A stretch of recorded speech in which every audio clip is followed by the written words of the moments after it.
Minute Warriors, welcome back to my channel. Today I'm talking about the 9 things I wish I had been aware of before perimenopause kicked in, and the very tumultuous journey of, particularly in my instance, night sweats, hot flushes, joint pain, brain fog, really sore mouth, and more kicked in. So these tips are going to be tips that you can take action on right away, and hopefully will help you if you're already in the thick of it. And if you're not yet and you're doing your research, be aware of them because they will have a profound impact. If you're new to my channel, welcome. My name is Kate Hartley. I share a weekly video with you every single Monday. And at the end of this video and in the description box below, there are a couple of links that are going to invite you to something really special and also very dear to my heart. But before that, let's dive in. So firstly, mindset is absolutely everything. And I think mindset is one of those things that people go, mindset, boring, I'm not going to do it. But it is absolutely key that you understand that while you might have really severe symptoms, there is still so much you can do to improve those symptoms. Lifestyle counts for so much, and we are so used to just having the quick pill and the quick fix. Well, a lot of those things do come with side effects, and while I don't take HRT, I went through the perimenopause early. I was done through the whole thing by about 41. Hot flushes, night sweats, tingling mouth, and I wish I had known back then what I know now. So firstly, with mindset, be prepared to make a few changes. What you eat and drink and how you manage your life will have a profound impact on your symptoms.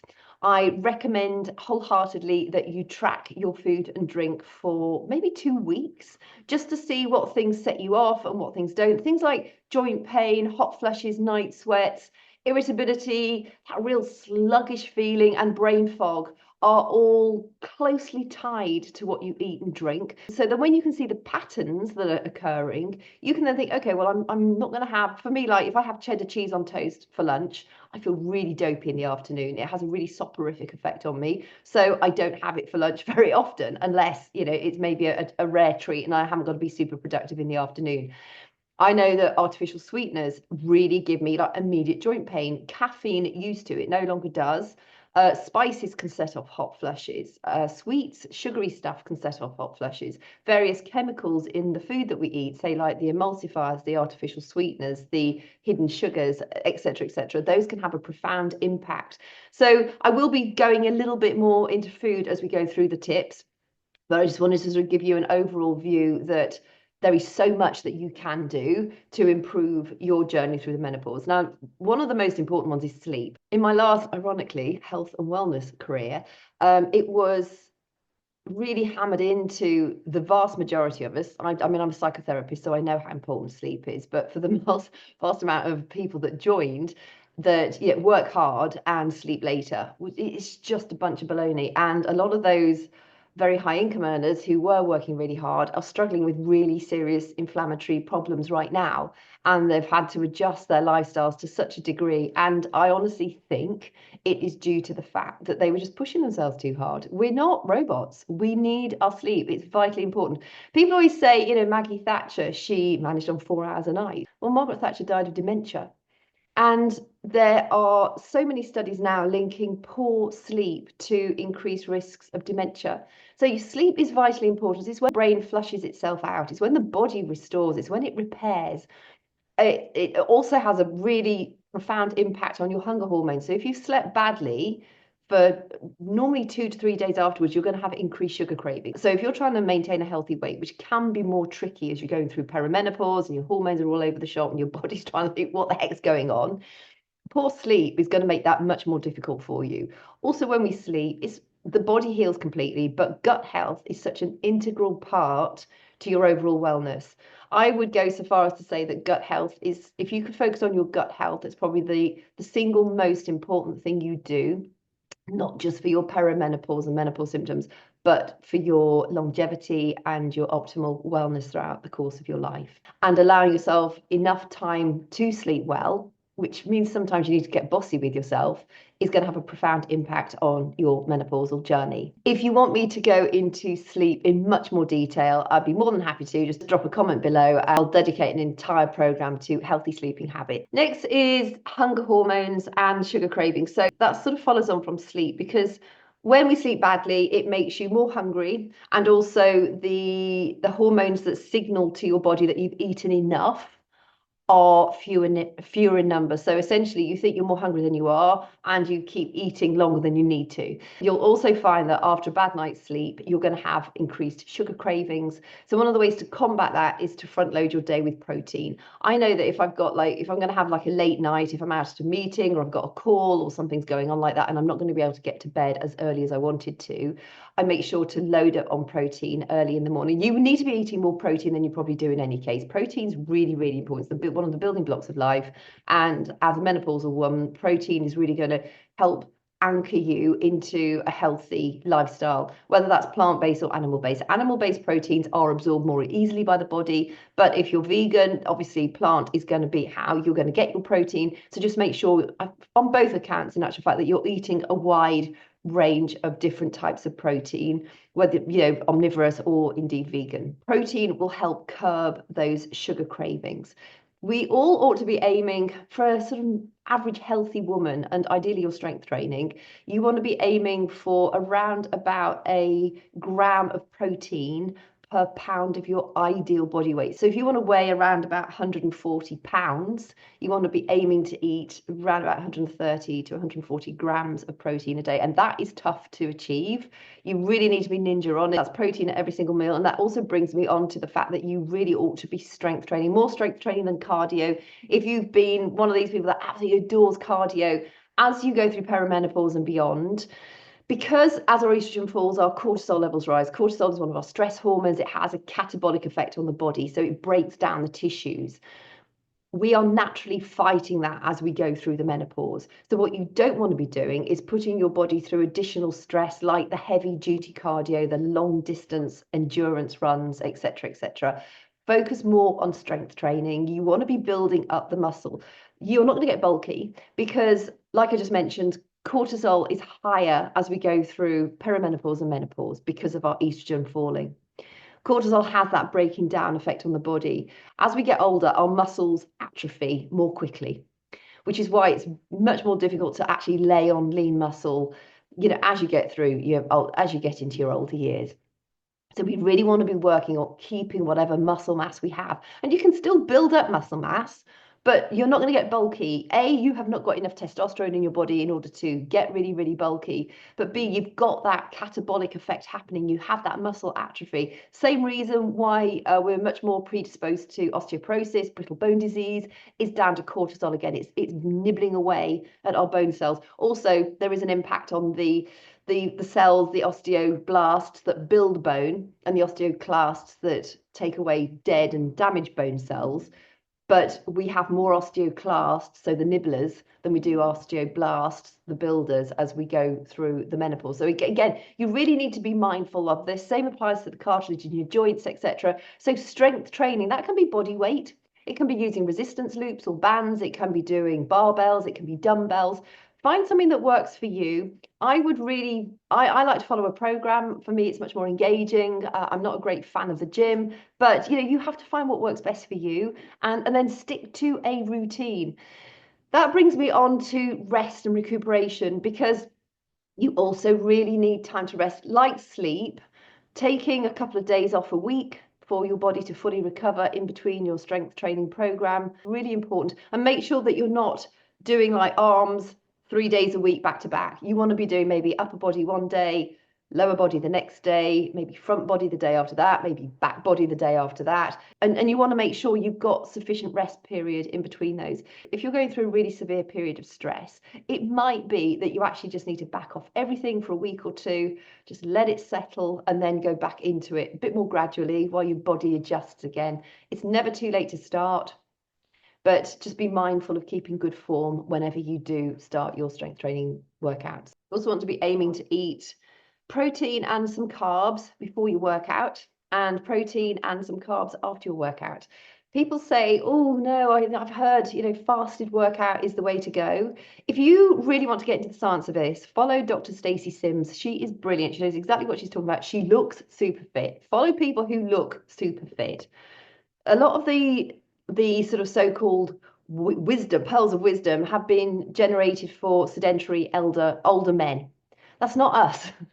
We need food before we work out, and we need food after we've worked out. It helps the body oxidize fat more effectively. You will burn more fat when you eat before a workout. So to go into it in much more detail, either find Dr. Stacey Sims on YouTube. She's so informative, and she really understands how a woman's body works. She shares all the science behind it. But if you don't want to go into it in much detail, just know that you need to be eating some protein like Greek yogurt, maybe some oats, maybe some linseed, maybe some berries. That's what I have before I do my workout, my strength training workout. And then after I've had my workout, I have normally 1 round of home baked sourdough bread. So it's pretty healthy bread with 2 eggs and green beans and maybe edamame beans and maybe some peas as well, and often mushrooms. And that's how I sort of eat around my workout. And then of course lunch will be probably something like cottage cheese with bell peppers, maybe some mincemeat. I'm not a great fan of mincemeat, but I eat it because of the protein. But a bell pepper stuffed with some mincemeat, with some cottage cheese on top, and then various herbs and spices. I often stick some celery in it and some raw carrot as well. I grate because I really enjoy that. I stick nutritional yeast on pretty much everything. It's another sort of easy way to get more protein and vitamin B12. I snack on nuts pretty much all day long, peanuts and the healthier nuts. And then the evening meal is always around either fish or meat, sometimes legumes, but I enjoy my meat. So it's often a fish or meat based meal with not so many carbs, lots of vegetables, but not the starchier carbs, because we don't really need those as we get through the rest of the day. The starchier carbs give us energy, and as the day comes to a close, we don't really need so much of that. So fat loss is a goal of yours. Have your carbs earlier in the day than later on in the day. Brings me on to creatine as a supplement. So I think there's a lot of myths out there about creatine. I've done quite a bit of research on it. I have taken it myself before. I'm not taking it at the moment. And I think it's one of those things, go on it for a while and then come off it for a while, see if you don't notice any difference, then go back on it again. It does take a few weeks for creatine to build up for you to notice any significant difference. Now, you will see on various parts of social media, it can cause kidney disease. Unless you've actually got poorly functioning kidneys, you are not at greater risk of developing kidney disease. I've also read it makes your hair fall out. It does not make your hair fall out.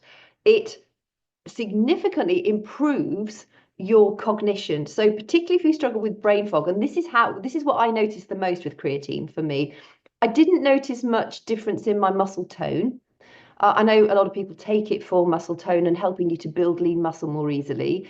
And the women that I work with who are doing like the bodybuilder and the sort of the beauty competitions, they all do take creatine and they absolutely swear by it. Personally, I didn't notice a massive difference in my muscle tone with creatine, but I did with my cognition. All of a sudden, it's just like clarity came back.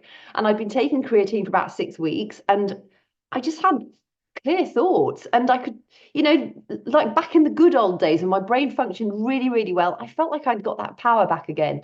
So I know it's even being recommended to take whether you do workouts or not, because of the brain enhancing effects that it has on you. So if brain fog is a problem, I highly recommend creatine. Between 3 and 5 grams daily, normally, or maybe even 2 to 5 grams daily. When I was taking it, I took 5 grams for 2 weeks every day, and then I backed that off down to 3 grams daily and continued that until I finished my packet.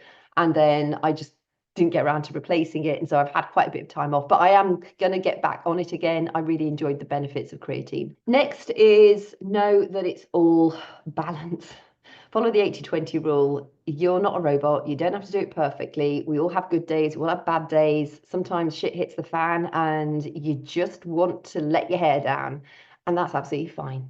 So long as you're, on the balance, you're feeding yourself pretty well and you're being mindful of what you do put in your body. I always say, if you've got like a pack of cookies in front of you, or somebody's gifted you a cake or something, you're just like, well, do I want that on my thighs or do I want it in the bin? And I generally will put things in the bin unless somebody else wants them, but we tend not to. So I'm actually, people don't tend to gift me that sort of thing anyway, but it has happened occasionally, and unfortunately I will bin it because I don't want it in my body. It's not just the fat, it's the chemicals. Everything we eat is a chemical message into our bodies. And if it's got artificial sugars in it, if it's got fillers, emulsifiers, all that wreaks havoc with your gut health. It sends the wrong chemical messages into your body. And it's not about having the halo that shines really brightly, but it is about being mindful that we're humans and humans need real food. We need to feed ourselves like humans, not out of the packets, not the fast microwave meals, not the drive-throughs that are full of all the rubbish. And also be aware of, so this sort of harks back to my previous career as an online health and wellness coach. I have noticed, because at one point we all lost our jobs overnight. The whole company changed its direction and we were all left pretty much bereft. And it's been a pretty difficult last quarter of last year. However, a lot of those people that I used to work with, who I used to look up to, are now swearing blind that the new company that they are aligned with have all of a sudden been responsible for their incredible results. It's a load of baloney. They were saying the company that I used to work with them was responsible for their incredible results. And then actually, in a lot of cases, it was. I've been with that company for 7 years, 7.5 years. And so I've seen the evolution of these people who've come in. And a lot of them joined after I joined. So I've seen what's happened as they've done the strength training workouts, followed the nutritional advice and support that we get. And now they've jumped to another company and they're saying exactly the same thing. It is rubbish. It drives me absolutely insane. I have lost so much respect for these people. So beware of who you watch and who you follow.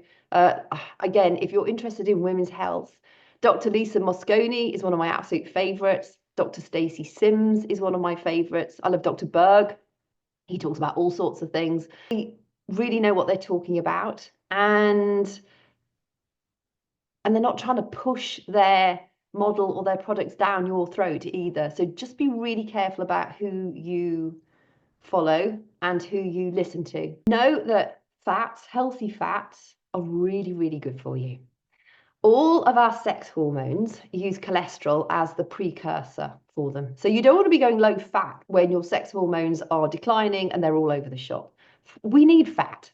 The whole low fat thing from years back is wrong. The low sugar, cut the sugar out, the refined sugars, not the sugar from fruits, not the naturally derived sugars in foods, that's fine. But it's fat that you want plenty of. I never buy low fat foods.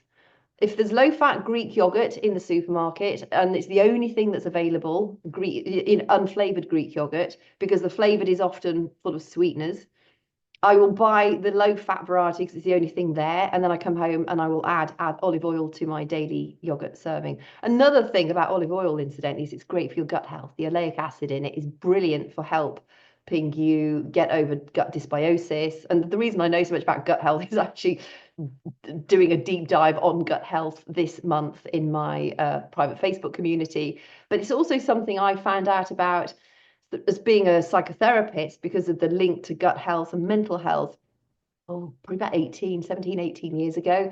And since I found out that connection, I've literally been addicted to learning about it. There is so much good stuff. And again, another person you might want to dive into is Dr. William Davis. He's written a book called Super Gut.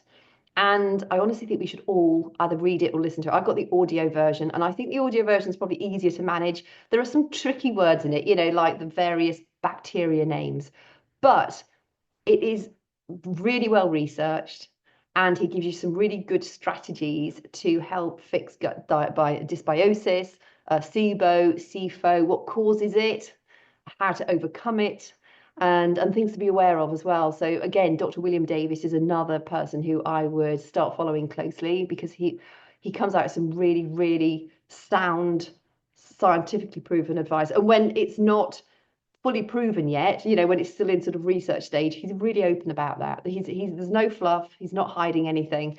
So he is another one that I would really dive into and learn more about. Finally, stress. Like I said at the beginning, as estrogen falls, cortisol, one of our stress hormones, rises. Even if you are doing everything right, so you're eating food for a human, you're drinking plenty of water, you're not drinking the sweetie coffees and creams and all that kind of rubbish, you're not having the artificial sweeteners, you're not having the emulsifiers, you are feeding yourself well. If you are under stress, you're still likely to gain belly fat. And the reason for that is because we have about 4 times the amount of cortisol receptors around our belly than we do in any other part of the body. So when we're under stress, it accumulates around our middle. It also will take away the muscle cells from your gluteals and your thigh muscles, which is often why you'll see middle-aged women with little stick legs and all of a sudden they've got a big round belly. A lot of that is also down to stress from poor nutritional choices, but just be mindful of it. Stress is not only a killer, it will really scupper your progress. So we cannot get rid of all the stress that's surrounding us. We can control certain aspects. And so it's about, this sort of ties back into mindset. Control the things you can control and improve those where you can. And try and release your energy from the things that you cannot control. Work on your mindset. And in actual fact, that leads me on to one of my things that are very dear to my heart. I'm about to publish my first ever book. It is a non-fiction self-help book. It is 366 daily reflections with prompts and journal space. And the entire year follows a thread. So each month has a different theme. And there is no duplication. It is a small quote and an explanation of that quote and how to apply it into your daily life. And I'm looking right at the moment before I release it for advanced readers, just to give me your honest opinion on it as a review. So you'll get the entire book for free. It will not be in its paperback format. It will be a PDF version. But if you would like to be part of my advanced review reader crew, I would love to welcome you into my world. The more people who can read it and give me their honest opinion on it is going to not only obviously help me publish my book, but it's also going to help me refine it further so I can upgrade it and update it and make it even better for people who need it. It's what I wish I'd had in my life's toughest moments. It's a hug, it's a handhold, but it's also, I suppose, it encourages you to explore your self-limiting beliefs. It explores you to understand the things that you can control and those that you can't. And it's that support beneath you that you might need on the days where you feel completely broken and overwhelmed. So if you'd like to be part of that advanced reader crew, please fill in the form below. And finally, April 27th, I'm hosting a live vision board workshop. Well, the energy that we put out is the energy that we attract back. I've just come out of probably certainly 18 months, probably 2 years of really, really tough times, all sorts of horrible challenges. It's been those moments when I've thought, can life actually get any worse? And then it does. And then it gets worse again and worse again and worse again. Until I started taking effective action on my mindset and my energy, I felt like life was just punching me every single bloody time. And now, finally, after doing this for about 3 or 4 weeks, I really feel like life is starting to work for me rather than against me. Just random, really lovely things are happening. And I'm sure it's because I'm putting out different energy. So I'm going to be hosting a live vision board workshop. It's not your average vision board. We're going to be finding affirmations that align with you. You will also have a short form to fill out if you want to do this with me, because I want to make sure I really make it appropriate for everybody that's joining. I'll be showing you how to put a personalized visualization together that you can record. So if you haven't got time to sit and look at your images and look at your affirmations and read them through, you've got your perfect day visualization that you can just listen to. I'll be showing you how to do that.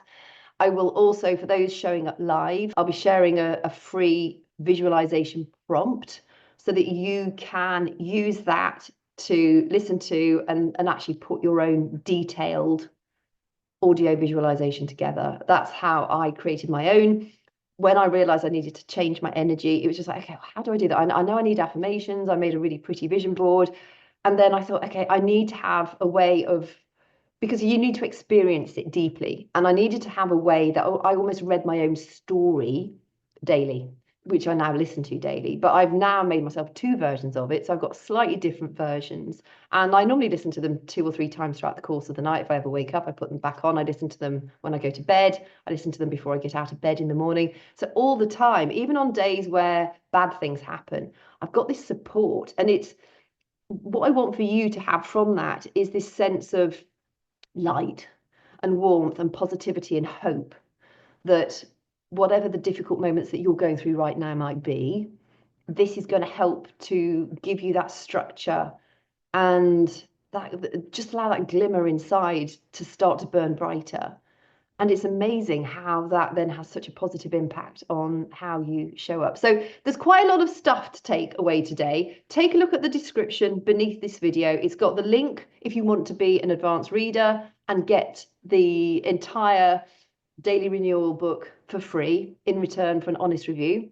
It's also got the link to join my vision workshop, and hopefully you can make it live, and then you'll also get that added bonus, which is that prompt to take you through creating your own very detailed perfect day visualization. And if you want to dive into more research around healthy living, check out Dr. Berg, Dr. Lisa Mosconi, Dr. Stacey Sims, Dr. William Davis, and you will find so much good information that will further support your journey through midlife, through your perimenopause and menopause, and into a healthy, joyful older age.